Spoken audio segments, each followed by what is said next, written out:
এতিম হয়ে জন্ম নিলেন মায়া মিনার কোলে। চাঁদনি রাতে পিতার আদর, চাঁদনি রাতে পিতার আদর দেখা হলো না।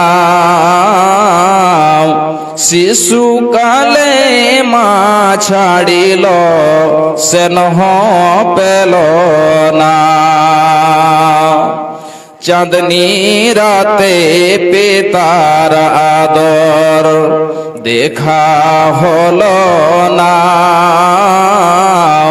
শিশুকালে মা ছাড়িল স্নেহ পেল না।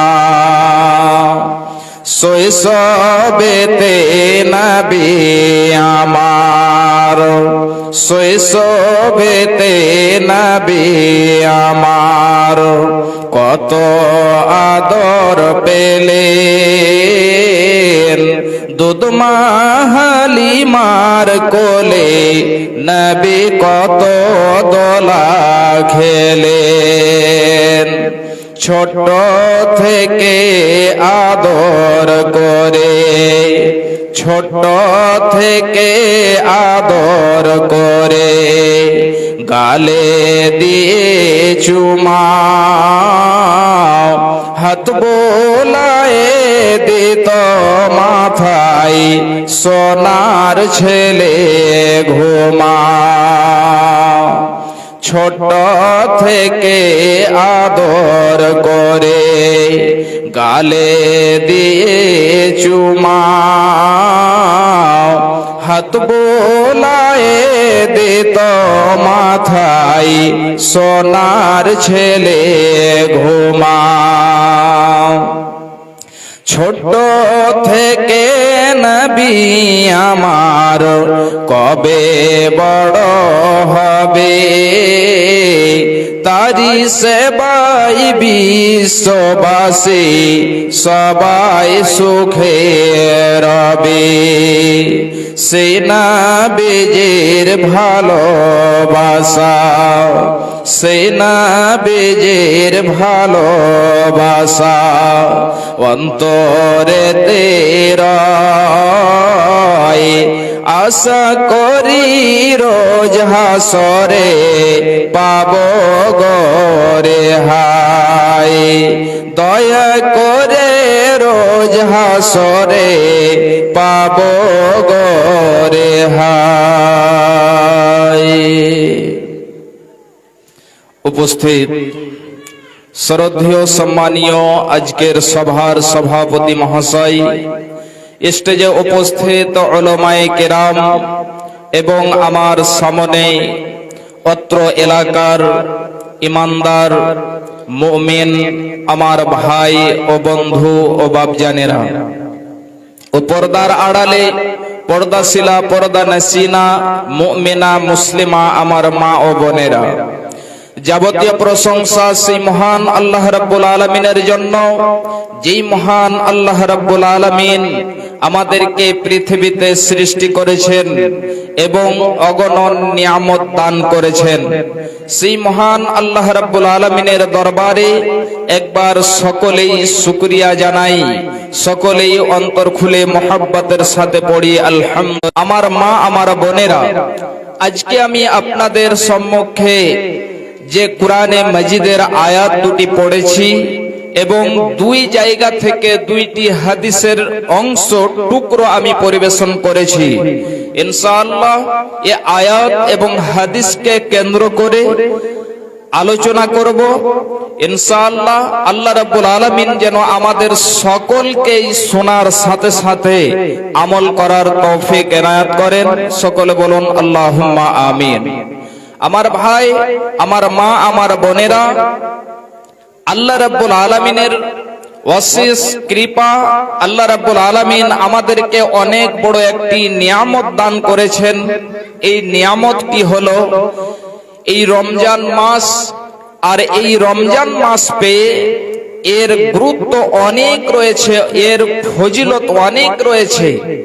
যদি আমরা এই রমজান মাসকে পেয়ে সিয়াম পালন করে এবং কিয়াম করে অর্থাৎ তারাবিহ এই সমস্ত নামাজকে আদায় করে আমরা আল্লাহর কাছে কেঁদে কেটে যদি আমরা তওবা না করাতে পারি তাহলে আমাদের মতো আর কেউ হতভাগা হতে পারে না।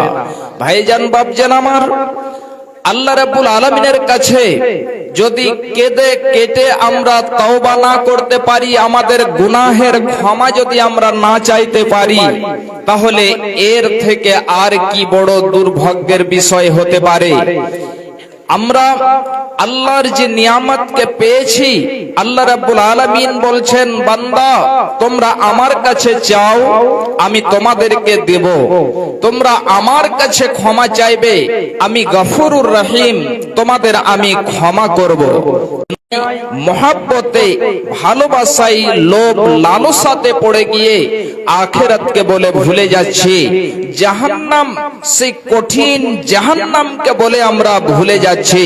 ভাইজান, যে বিশ্ব নবী জনাবি মুহাম্মদুর রাসূলুল্লাহ সাল্লাল্লাহু আলাইহি ওয়াসাল্লাম এই দ্বীনকে প্রচার প্রসার করতে গিয়ে তিনার রক্ত বয়ে গিয়েছে, তিনি রক্তে রক্তাক্ত হয়ে গিয়েছেন, তিনার জামা রক্তে রঙিন হয়ে গিয়েছে। বিশ্বনবী এমন কষ্ট করে দ্বীনকে প্রচার প্রসার করেছেন, অথচ আমরা এই ইতিহাসগুলো পড়ি, জানি, শুনি, তারপরেও আমরা আমল করতে পারি না।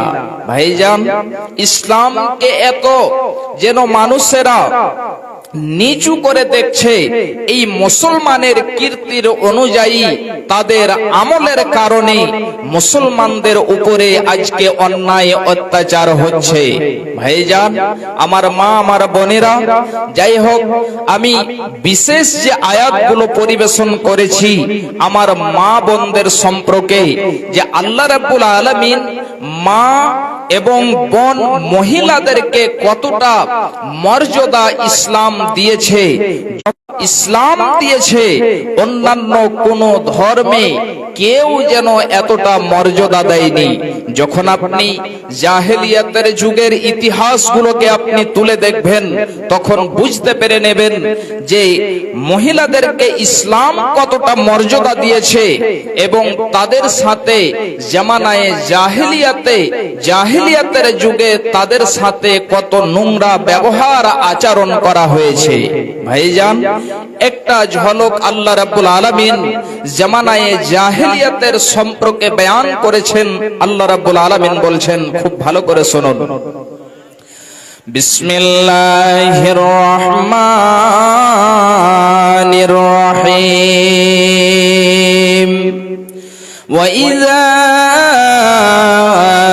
بُصِّرَ أَحَدُهُم بِالْأُنثَى ظَلَّ وَجْهُهُ مُسْوَدًّا وَهُوَ كَظِيمٌ। আল্লাহ রাব্বুল আলামিন জাহেলিয়াতের যুগের কথা এখানে বয়ান করেছেন। এ আমার মায়েরা, এ আমার বোনেরা, এ আমার বাপজানেরা, খুব ভালো করে শুনুন।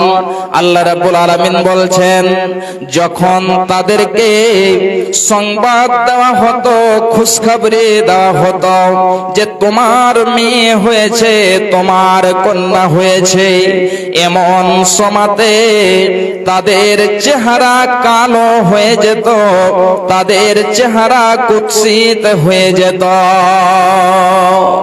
শুধু তাই নয়, তাদের চেহারা কালো হয়ে গেলেও তারা এটা মনে মনে চিন্তা ভাবনা করত যে আল্লাহ তুমি আমাকে কন্যা কেন দিয়েছ, হে আল্লাহ তুমি আমাকে মেয়ে কেন দিয়েছ, আমার বাড়িতে যে কন্যা হয়েছে এতে আমার যা মান সম্মান ছিল, আমার যা ইজ্জত ছিল, আমার সমস্ত কিছু যেন মিশে গিয়েছে। আমি আর যেন চেহারা দেখাবার মতো নয়। এই বলে আল্লাহ রাব্বুল আলামিন বলছেন, ইয়াতাওয়ারা মিনাল কওমি মিন সুই মা বুসরা বিহি। তারা তাদের চেহারা দেখাবে না, তাদেরকে যে দুঃসংবাদ দেওয়া হয়েছে এই কারণে তারা তাদের বাড়িতে থাকতো না, তাদের পাড়া প্রতিবেশীকে চেহারা দেখাবে না, এই জন্য সে দূর দূরান্তে চলে যেত। এই জন্য চলে যেত যে আল্লাহ আমাকে মেয়ে দিয়েছে, আমার কন্যা হয়েছে, আমার যে কন্যা হয়েছে এই কন্যা হওয়ার কারণে আমার ইজ্জত সব মাটিতে মিশে গিয়েছে, আমার চেহারা দেখাবার মতো আর কোনো জায়গা নেই। এই জন্য সে গ্রাম ছেড়ে দূর দূরান্তে চলে যেত। আমার ভাইজানেরা, আমার মা, আমার বোনেরা, খুব ভালো করে শুনবেন, ইসলাম কতটা মেয়েদেরকে মর্যাদা দিয়েছে, মহিলাদেরকে কতটা মর্যাদা ইসলাম দিয়েছে, খুব ভালো করে শুনুন। এমন সময়তে জাহিলিয়াতের যুগে যখন সেই মেয়েদের খবর দেওয়া হতো, তারা এটা মনে মনে চিন্তা ভাবনা করত যে আল্লাহ আমাকে যে মেয়ে দিয়েছে, আমার ইজ্জত সব শেষ হয়ে গিয়েছে, এরপরে আমি ওই মেয়েটিকে জীবিত রাখবো না আমি সেই মেয়েটিকে মাটিতে জিন্দাই, মাটিতে জীবিত আমি তাকে দাফন করে দেব। তারা এটা যেন চিন্তা ভাবনা করত। আমার মা, আমার বোনেরা, একটা ছোট্ট করে ইতিহাস আপনাদেরকে আমি তুলে দিচ্ছি, খুব সহজে বুঝে নেবেন। ইমাম বাগাবী তিনি বলছেন, জাহেলিয়াতের যুগে যখন কোনো মেয়েকে ছেড়ে দেওয়ার ইচ্ছা হতো, এমন সময়তে ওই মেয়েটিকে একটা মোটা কাপড় পরিধান করিয়ে দিয়ে, একটা উনি কাপড় পরিধান করিয়ে দিয়ে তাকে উট, মহিষ, ছাগল চড়াতে দূর দূরান্তে পাঠিয়ে দেওয়া হতো।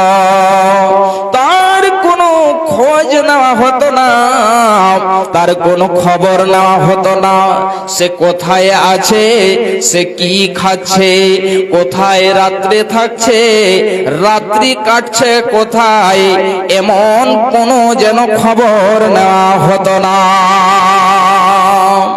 এবং যখন কোনো মেয়েকে জীবিত মেরে দেওয়ার ইচ্ছা করত, আমার মা, আমার বোনেরা খুব ভালো করে শুনুন, এমন সময়তে ওই মেয়েটির মাকে যেন বলতো, এ আমার অর্ধাঙ্গিনী, এ আমার বিবি, তুমি আমার মেয়েকে সুন্দর করে সাজিয়ে দাও, তুমি তাকে নতুন জামা পরিধান করিয়ে দাও, তুমি তাকে গোসল করিয়ে সাজিয়ে আমার হাতে দিয়ে দাও, আমি তাকে তার নানির বাড়ি, আমি তাকে তার দাদির বাড়িতে নিয়ে যাব এবং তাকে মেহমানি করে নিয়ে আসবো।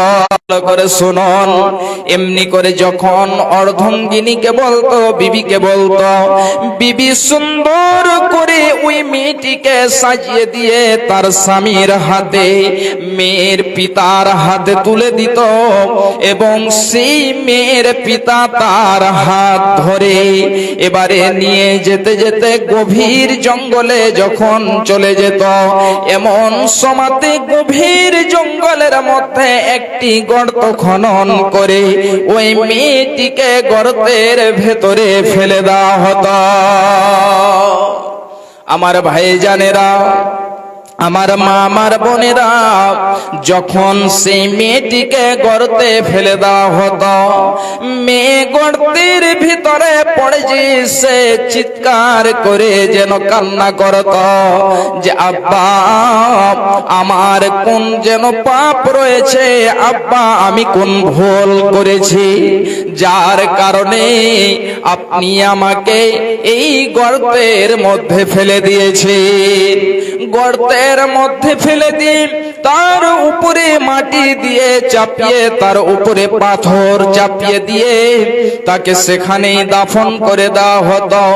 এইদিকে মেয়ে যেন চিৎকার করে কান্না করতো যে আব্বা জান আপনি দয়া করে আমাকে ছেড়ে দেন, আপনার বাড়ি যাব না, আপনাকে খেতে দিতে হবে না। যদি কেউ জিজ্ঞেস করে তুমি কার মেয়ে, আমি কোনোদিনই জীবনে